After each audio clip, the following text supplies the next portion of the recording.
साथियों नमस्कार। जिज्ञासा क्लासेस के यूट्यूब चैनल पर आप सभी बंधुओं का बहुत बहुत स्वागत एवं अभिनंदन। हमारी चर्चा चल रही थी त्रिभुज पर। जो हमारी चर्चा चल रही थी वो समांतर रेखाओं पर चल रही थी। आज हम एक नए टॉपिक त्रिभुज की ओर आगे बढ़ रहे हैं। तो सर त्रिभुज किसे कहते हैं, ये सब तो आप लोगों को मालूम होगा कि त्रिभुज में 3 भुजाएं होती हैं, 3 कोण होते हैं, 3 शीर्ष होते हैं।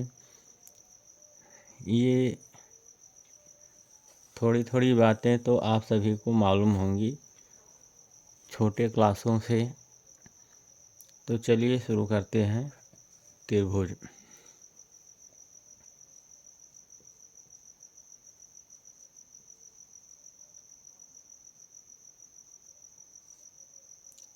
ट्रायंगल त्रिभुज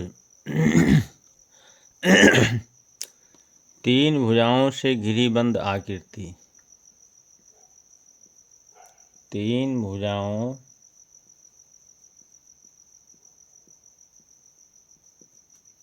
से घिरी बंद आकृति।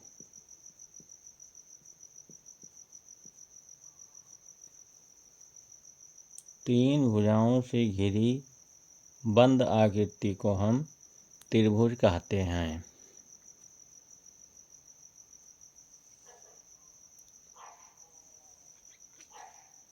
जैसे मान लीजिए त्रिभुज का चित्र है।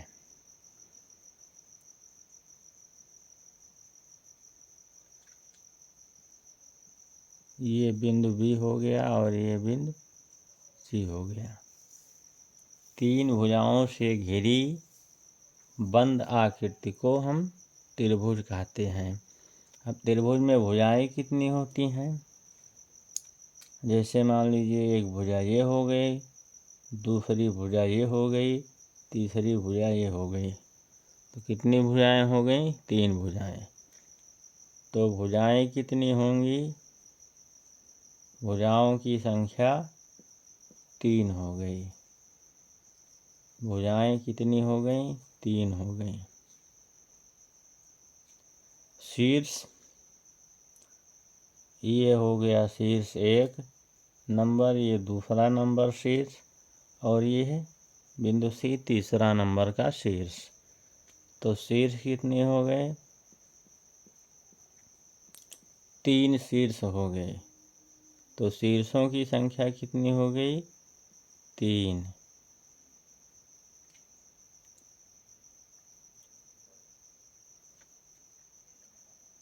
और तीसरा है कोण। त्रिभुज में कितने कोण बनते हैं? तो 3 कोण। कौन कौन से? मान लीजिए 1 नंबर का कोण ये हो गया, दूसरा कोण ये हो गया और तीसरा कोण ये हो गया। तो कितने कोण हुए? 3 कोण। तो त्रिभुज की परिभाषा हुई कि 3 भुजाओं से घिरी बंद आकृति को हम त्रिभुज कहते हैं, जिसमें 3 भुजाएं हैं, 3 शीर्ष हैं तथा 3 कोण हैं। चलिए आगे बढ़ते हैं। त्रिभुज में कुल कितने अवयव हैं? त्रिभुज में कितने अवयव होते हैं?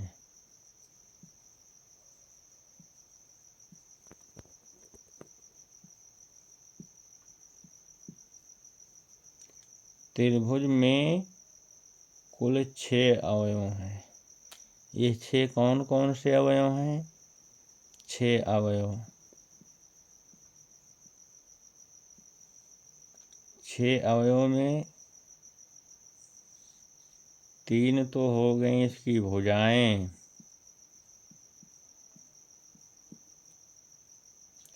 और 3 हो गए कोण। ध्यान रखिएगा सर,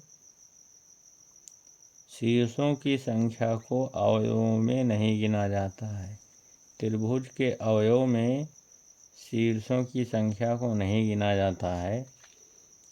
त्रिभुज में कुल 6 अवयव होते हैं, जिसमें 3 भुजाएं हैं और 3 कोण हैं। कुल मिलाकर 6 अवयव हैं।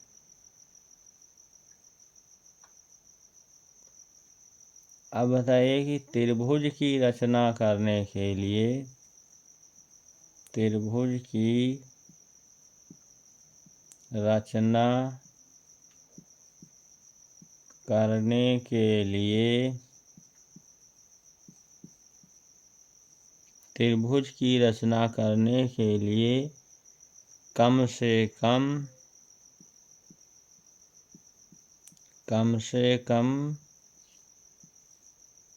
कितने अवयवों की आवश्यकता होती है?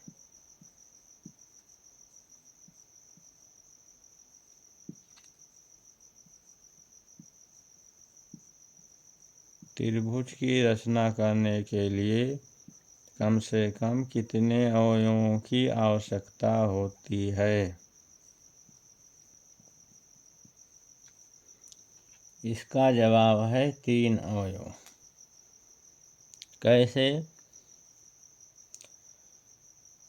छोटे क्लासेस के अंदर हम त्रिभुज की रचना करते थे, तो उसमें अगर तीनों भुजाएं दी गई हों तो त्रिभुज की रचना करना संभव है, या 2 भुजा 1 कोण दिया हो तो भी त्रिभुज की रचना करना संभव है, या 1 कोण 2 भुजा दी गई हो तो त्रिभुज की रचना करना संभव है, या तीनों कोण दिए गए हों तो त्रिभुज की रचना करना संभव है। अर्थात कम से कम 3 अवयव आवश्यक हैं त्रिभुज की रचना करने के लिए।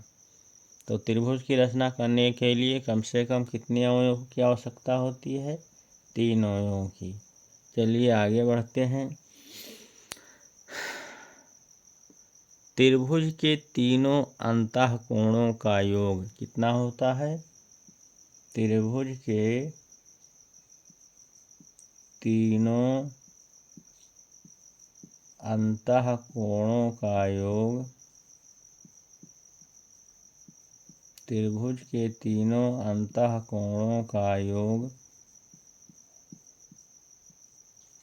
कितना होता है? 180 अंश होता है।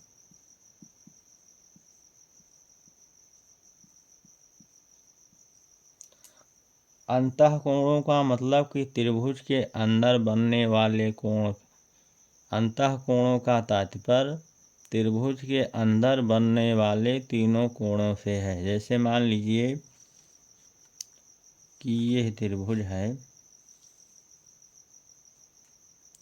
ये बिंदु ये है, ये बी है और ये शीर्ष सी है। यह कोण ये है और यह कोण बी है और यह कोण सी है।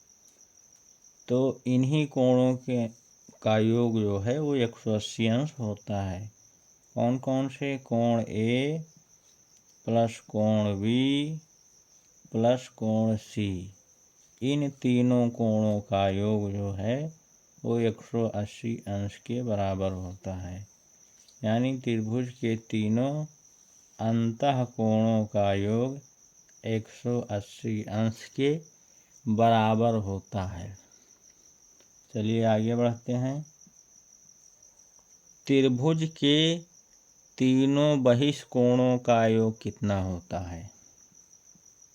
त्रिभुज के तीनों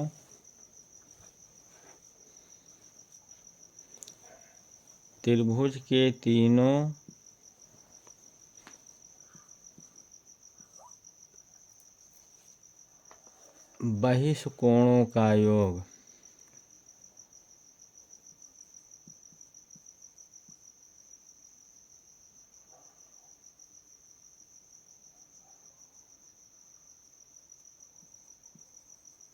त्रिभुज के तीनों बहिष्कोणों का योग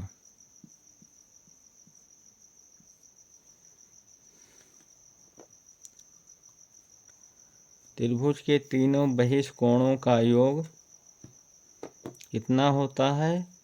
360 अंश होता है। अब बहिष्कोण का तात्पर्य किससे है? जैसे मान लीजिए कि ये त्रिभुज बना हुआ है, त्रिभुज ए बी और सी। इस भुजा को आगे बढ़ा दिया और इस भुजा को हमने आगे बढ़ा दिया और इस भुजा को हमने आगे बढ़ा दिया।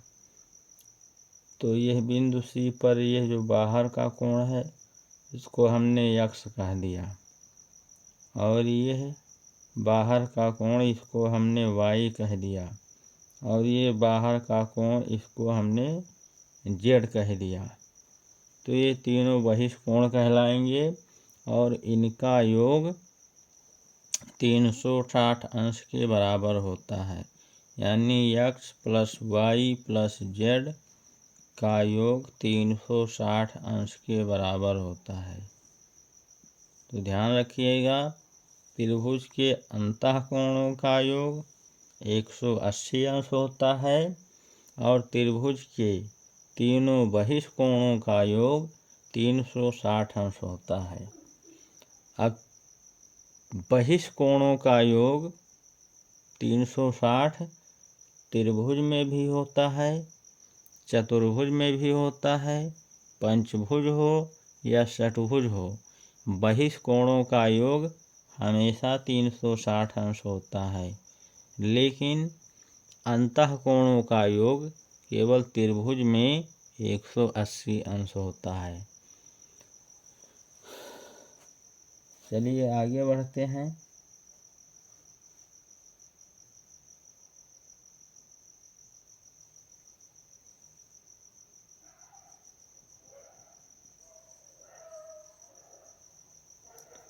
त्रिभुज की किसी एक भुजा को बढ़ाने पर बना बहिष्कोण।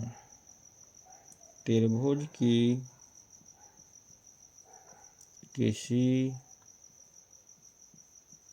एक भुजा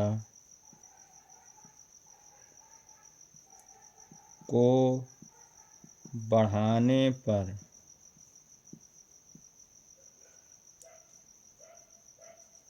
बना बहिष्कोण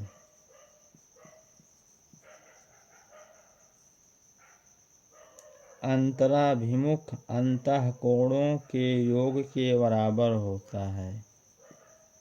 अंतराभिमुख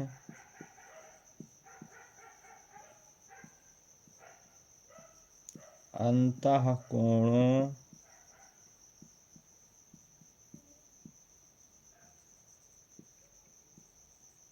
के योग के बराबर होता है।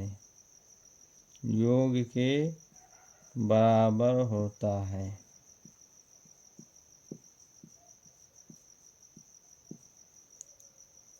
त्रिभुज की किसी एक भुजा को बढ़ाने पर बना बहिष्कोण अंतराभिमुख अंतःकोणों के योग के बराबर होता है। कहने का मतलब कि एक त्रिभुज ये बना हुआ है, मान लेते हैं ए बी और सी। अब त्रिभुज की किसी एक भुजा को बढ़ा दिया जाए, मान लीजिए इस भुजा को बढ़ा दिया गया, तो जो यह कोण है किसी एक भुजा को बढ़ाने पर बना बहिष्कोण अंतराभिमुख अंतःकोणों के योग के बराबर होता है। तो ये बहिष्कोण हो गया और इसके पड़ोसी वाले कोण इसको छोड़कर बाकी दो कोण ये हैं, इनके योग के बराबर होता है। अगर हम इसको यक्स कह दें तो x बराबर क्या हो जाएगा, कोण A और प्लस कोण B के बराबर होता है।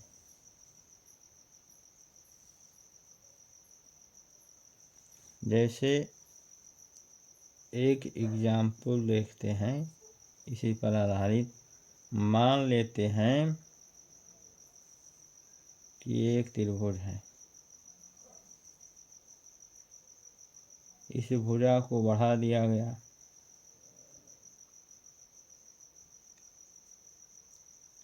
ये A है, ये B है और ये C है। इस भुजा को बढ़ा दिया गया, ये D कह दिया गया। अब इसको पता करना है कि यह कितना है, यह कितना है, और इसमें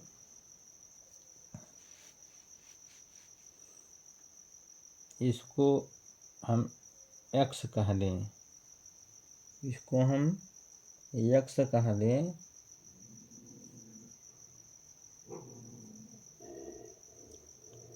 और इसको हम 32 अंश कह दें, इसको हम 25 अंश कह दें। तो x बराबर क्या हो जाएगा, ये बाहरी कोण इसके पड़ोस वाले कोण को छोड़कर दूर वाले अंतः कोणों के योग के बराबर होता है। यानी 32 प्लस 25 हो गया। यानी x बराबर कितना हो गया, 5 2 7 और 3 2 5, 57 अंश के बराबर हो गया।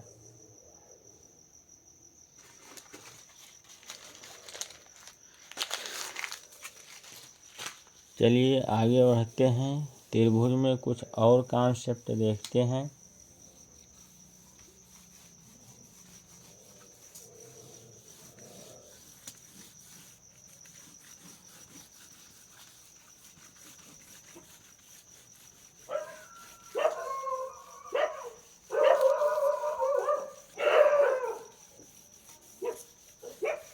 त्रिभुज के कुछ और कॉन्सेप्ट को हम लोग देखते हैं।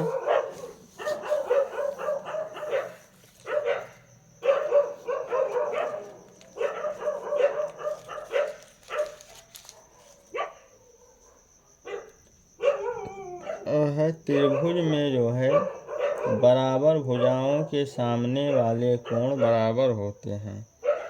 त्रिभुज में बराबर भुजाओं, त्रिभुज में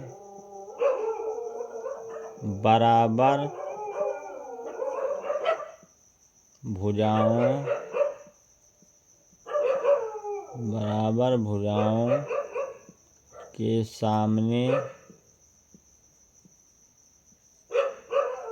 त्रिभुज में बराबर भुजाओं के सामने वाले कोण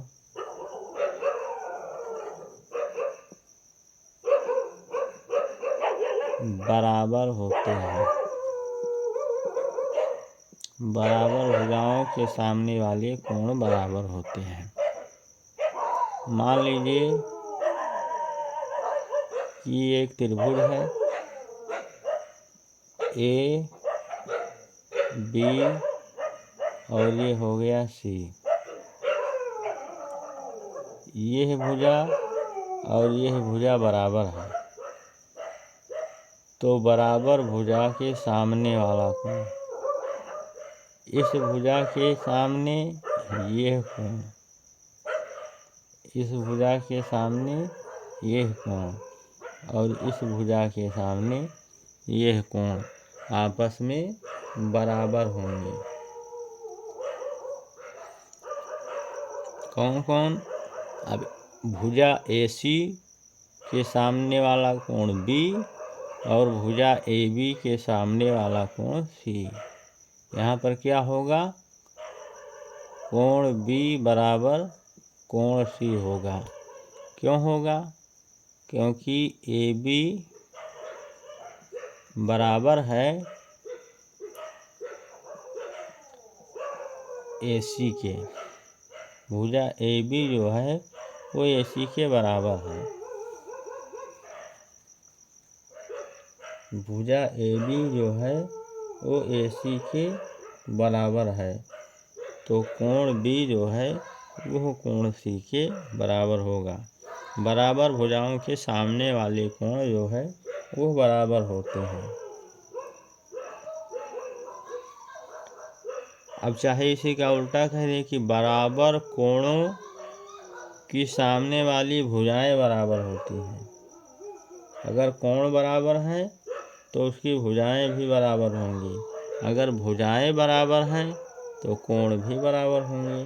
बराबर भुजाओं के सामने वाले कोण बराबर होते हैं, या बराबर कोणों के सामने वाली भुजाएं भी बराबर होती हैं। जैसे लिख दिया गया है त्रिभुज ABC में। ABC में दो भुजा बराबर है। AC बराबर है किसके? BC के। AC बराबर है BC के। AC बराबर है BC के। तो AC में क्या नहीं आया? B। तो कोण B जो है वो बराबर हो जाएगा BC में क्या नहीं आया? कोण A। AC में भुजा AC में पीछे रह गया कोण B, और भुजा BC में पीछे रह गया कोण A, तो कोण B बराबर कोण A हो गया। अब अगर कोण B और कोण A के बराबर है तो भुजा AC भी BC के बराबर होगी। ठीक इसका उल्टा भी सत्य होता है। चलिए आगे बढ़ते हैं अगले कॉन्सेप्ट पर। त्रिभुज में बड़ी भुजा के सामने वाला कोण बड़ा तथा छोटी भुजा के सामने वाला कोण छोटा होता है। त्रिभुज में बड़ी भुजा के सामने वाला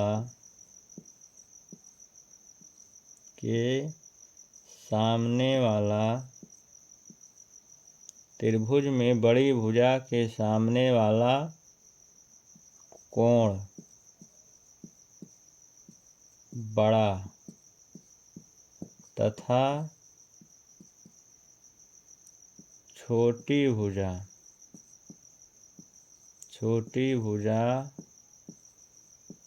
के सामने वाला कोण छोटा होता है। बड़ी भुजा के सामने वाला कोण बड़ा तथा छोटी भुजा के सामने वाला कोण छोटा होता है। मान लेते हैं कि ये त्रिभुज है ABC, तो ये बड़ी भुजा है। बड़ी भुजा के सामने वाला कोण ये है। मान में तो नहीं पता कितना होगा, लेकिन बड़ी भुजा के सामने वाला कोण जो है बड़ा होता है। और ये छोटी भुजा हो गई, तो छोटी भुजा के सामने वाला कोण छोटा होगा। यानी AC बड़ी भुजा हो गई AB से, तो AC के सामने AC के पीछे कौन हो गया? B। यानी कोण B जो है वो बड़ा होगा, और AB में क्या गायब हो गया? C। तो कोण C, यानी कोण B बड़ा होगा कोण C से। ठीक इसी प्रकार बात करें कि अगर कोण C छोटा है कोण A से, तो C है तो कोण सी में कौन भुजा रह गई? A B. तो A B is less than, अब ये गायब हो गया तो क्या बचा? B C. A B is less than B C. यानी अगर कोण बड़ा है तो भुजा भी बड़ी होगी। बड़ी भुजा के सामने वाला कोण बड़ा होगा, छोटी भुजा के सामने वाला कोण छोटा होगा।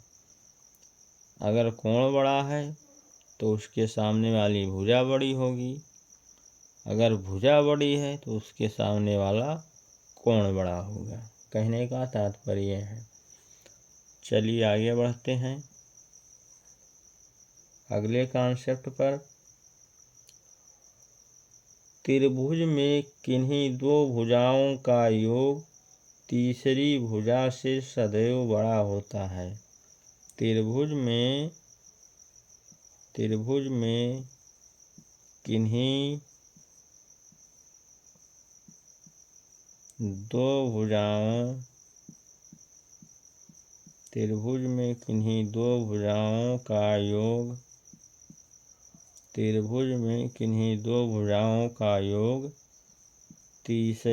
तीसरी भुजा से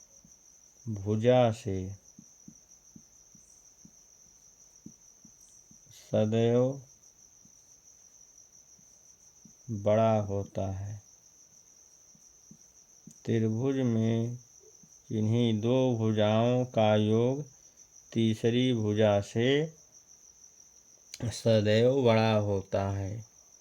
त्रिभुज में किन्हीं दो भुजाओं का योग तीसरी भुजा से सदैव बड़ा होता है। जैसे मान लेते हैं त्रिभुज ABC है,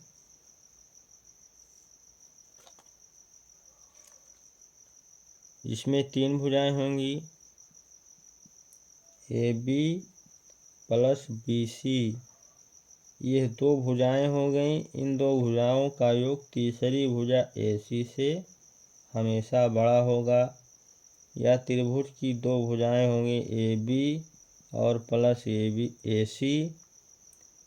यह दो भुजाओं का योग जो बची तीसरी भुजा BC, इससे बड़ा होगा हमेशा।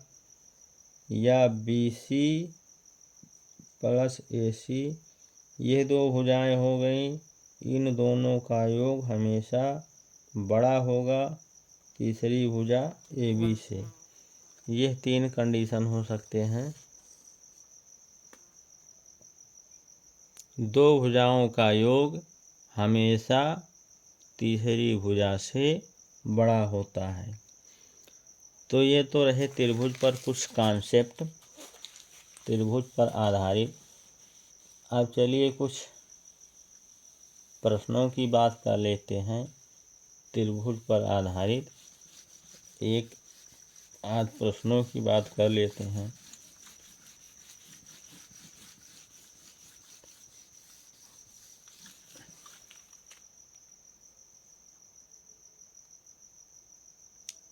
जैसे एक त्रिभुज है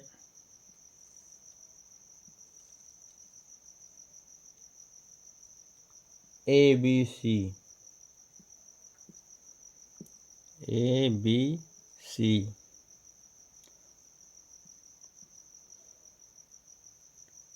और ये बराबर का मतलब कि BC और AB भुजाएं आपस में बराबर हैं और यह कोण दिया है 72 अंश। क्वेश्चन है कि त्रिभुज ABC में भुजा AB बराबर भुजा BC है, AB बराबर BC है तथा कोण ABC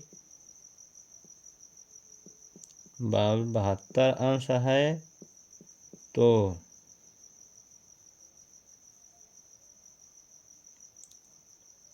इस कोण को x कह दिया, तो x का मान क्या होगा?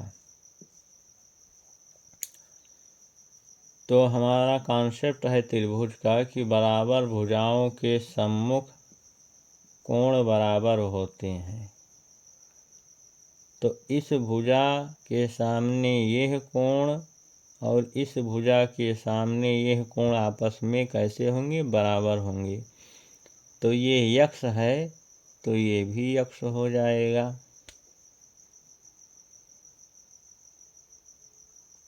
कौन कौन बराबर होंगे? कोण BAC बराबर होगा कोण ACB के बराबर x होगा। क्यों होगा? बराबर भुजाओं के सम्मुख कोण है। बराबर भुजाओं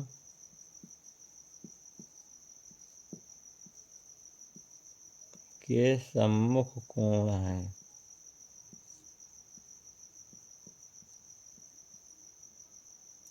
बराबर भुजाओं के सम्मुख कोण बराबर होते हैं। इसको लिखने की आवश्यकता नहीं है, आपकी जानकारी के लिए हमने लिख दिया। बराबर भुजाओं के सम्मुख कोण बराबर होते हैं, इसलिए यह भुजा इस भुजा के बराबर है। अगर ये यक्ष है तो ये भी यक्ष होगा। इसके सामने ये कोण और इसके सामने ये कोण आपस में बराबर होंगे। दूसरा कॉन्सेप्ट, अब त्रिभुज के तीनों कोणों का योग 180 अंश होता है, उसको हम यूज करेंगे। तो यक्स प्लस 72 ये किसके बराबर होगा? 180 अंश के बराबर होगा। तो यक्स मिलके 2x प्लस 72 बराबर 180 अंश। तो 2x बराबर कितना होगा? 180 और ये इधर पक्षांतर होगा तो -72। तो 2x बराबर 108। तो x में अब क्या होगा? गुणा है तो 2 से भाग होगा। 108 भागे 2, 2 से भाग करेंगे तो 2 पंचे 10, 2 चौक 8, 54 अंश। तो x का मान कितना आ गया? 54 अंश आ गया। ये हमारा परिणाम हो गया। इस x का मान 54 अंश आ गया। ठीक इसी प्रकार एक क्वेश्चन और देखते हैं। एक त्रिभुज बना हुआ है,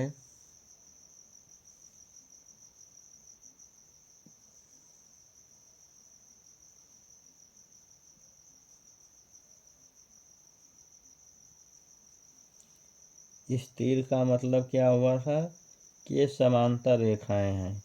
ये है A, ये है B, ये है C, ये है D और यह दिया हुआ है 64 अंश। और यह भुजा जो है इस भुजा के बराबर है।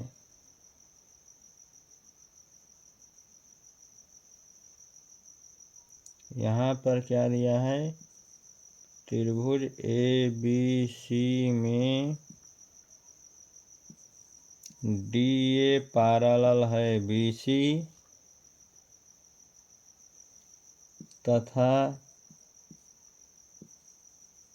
भुजा AB बराबर है BC के।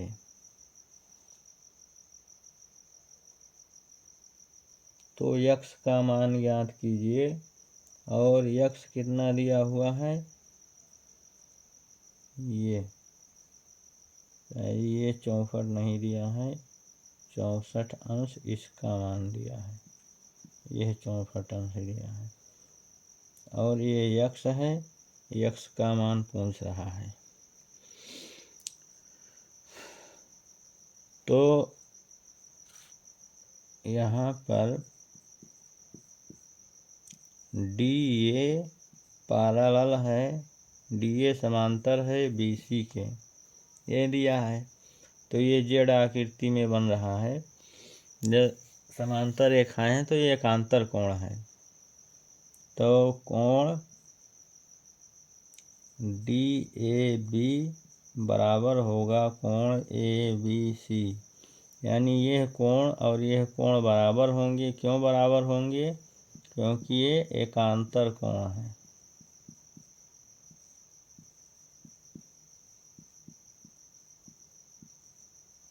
यह और यह आपस में बराबर होंगे। कैसे? जेड आकार में। यह कोण और यह कोण आपस में बराबर होते हैं। इन्हें एकांतर कोण कहा जाता है। नाम पता हो या ना पता हो, जेड आकृति में बना कोण एकांतर कोण होता है। तो एकांतर कोण हो गया तो ये 64 है, तो ये भी 64 हो गया।